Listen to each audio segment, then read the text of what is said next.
Hello again. I am trying to upload new videos for you almost every day. Please don't forget to like it if you like the videos. And if you don't like it, don't forget to dislike it. And if you subscribe, you will have a very good support.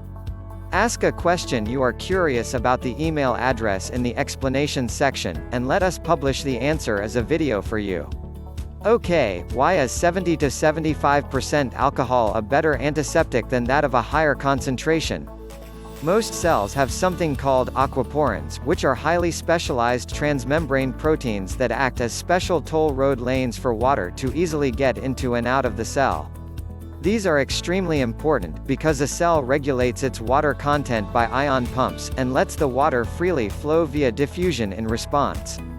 Having approximately 70% allows the antiseptic alcohol to hitch a ride in the toll lane of water via intermolecular hydrogen bonding, and act on the intracellular contents of the cell.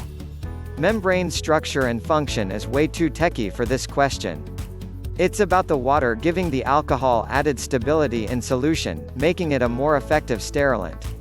Also, with 70% alcohol and 30% water, you get a slower evaporation rate, giving the alcohol disinfectant a longer contact time and therefore a greater period of sterilization when compared to alcohol alone. 100% alcohol will evaporate very quickly. For larger populations of bacteria, the contact time of 100% alcohol wouldn't be long enough for effective sterilization to take place. 70% alcohol is a sweet spot, and there are reasons for that.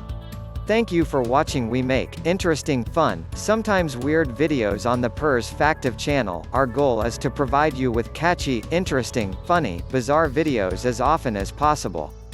I hope I can make you have a couple of fun minutes. Please follow the channel for more information. See you in the next video.